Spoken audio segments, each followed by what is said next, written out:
Oke, sekarang saya kasih tahu kamu.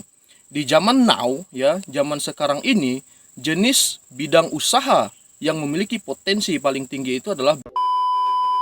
Halo bro, selamat datang kembali di channel Vlog Pengangguran. Oke, seperti misi dari channel ini adalah saya ingin mengajak kalian untuk menjadi seorang pengangguran yang elegan seperti yang sudah saya bahas di video yang ini. Nah, jadi hari ini kita akan memulai seri wirausaha di channel Vlog Pengangguran. Nice. Nah, rencananya channel ini akan saya buat seperti sebuah buku, ya. Nah, jadi video-video saya yang kemarin itu seperti pendahuluan dan kata pengantar, ya. Nah, kemudian di hari ini, di video yang ini, kita akan mulai masuk di bab yang pertama, yaitu adalah wirausaha. Kalau teman-teman ingin mengikutinya, silahkan subscribe channel ini, ya. Bagikan juga ke kawan-kawan yang lain. Oke.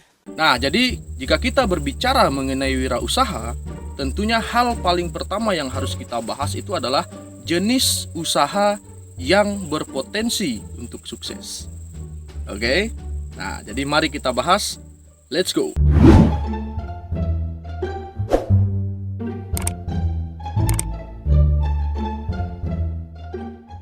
Sebagian besar orang yang akan berwirausaha pasti akan mulai mencari-cari jenis wirausaha yang pasti sukses, kan?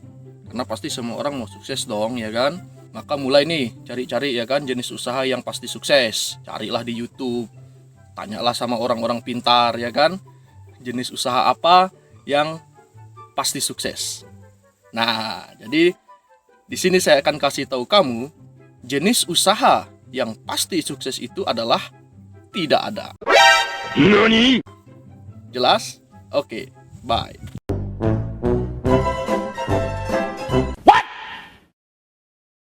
What the f***? Belum jelas ya? Oke, saya perjelas seperti ini ya.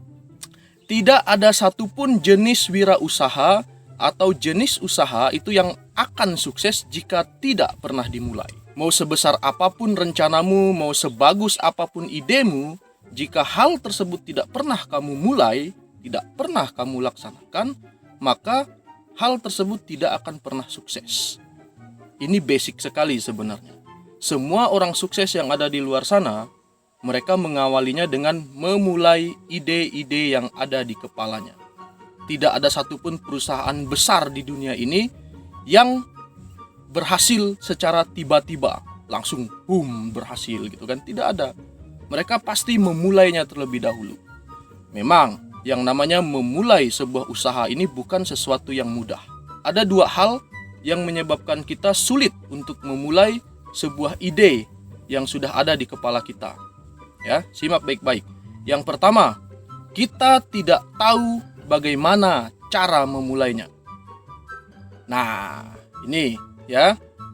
Mengapa biasanya hal ini bisa terjadi? Karena patokan kita itu biasanya adalah orang lain. Nah, kita lihat orang lain nih. Oh, si A dia buka usaha ini. Bagus usahanya, berhasil, sukses, berkembang. Oh, saya mau juga lah buka usaha seperti itu, ya kan? Keren nih, saya pasti sukses juga seperti dia. Tetapi begitu mau eksekusi, begitu mau mulai, kamu bingung. Saya mau mulai bagaimana nih? Saya mau mulai dari mana?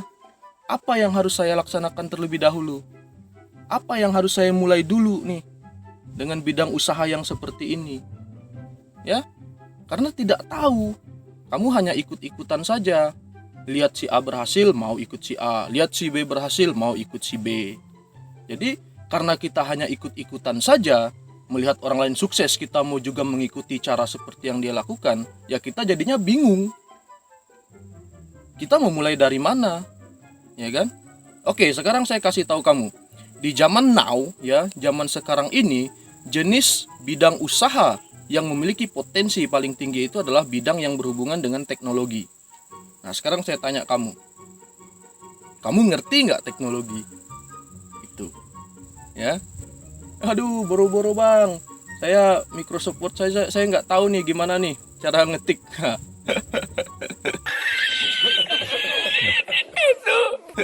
Ya kan?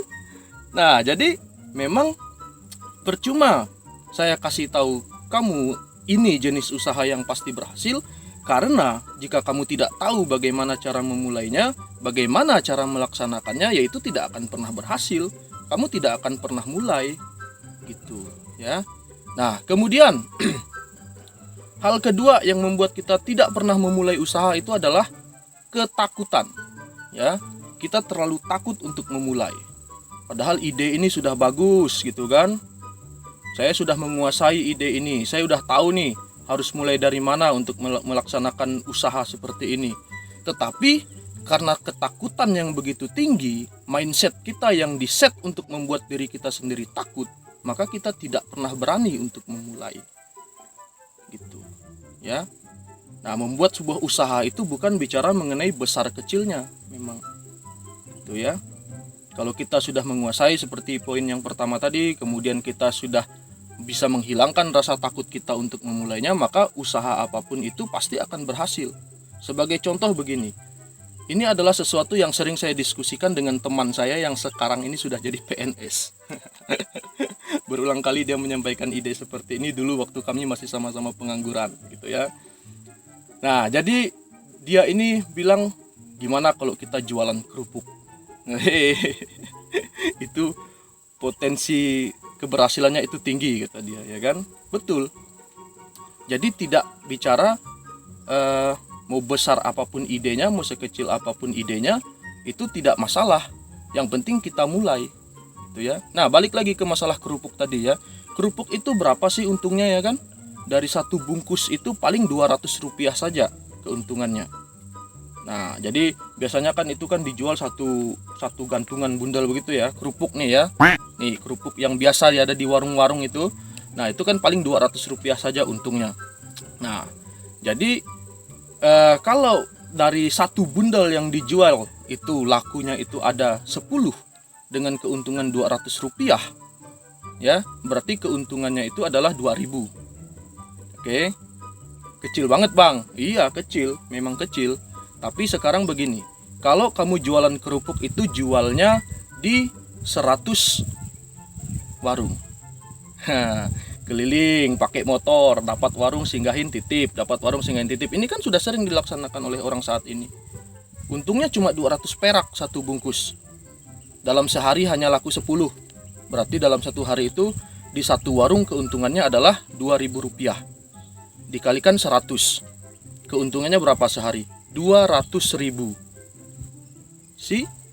Sehari 200.000. Dikalikan 1 bulan 30.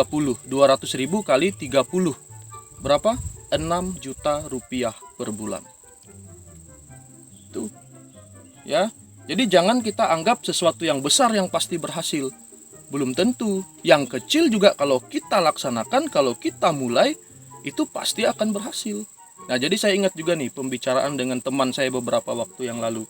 Kita itu kalau mau memulai usaha itu jangan langsung memikirkan hasil yang besar. Ya. Jadi hitungnya itu yang kecil-kecil dulu. Jangan hitung yang besar. Kenapa? Kalau kita hitung yang besar, kita itu jadinya minder. Kita itu jadinya stres. Mampu enggak nih saya ngejar sekian sebulan?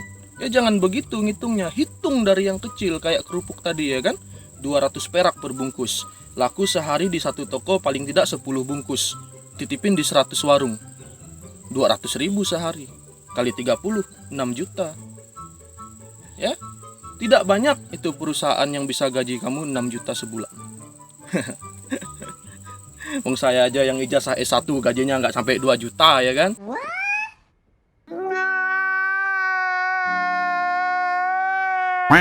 Nah, jadi itulah ya. Maka sekali lagi saya katakan bahwa tidak ada satupun jenis usaha yang pasti sukses jika tidak dimulai. Tapi tentu saja itu tidak cukup dengan dimulai. Setelah kita memulai, kita konsisten. Ya.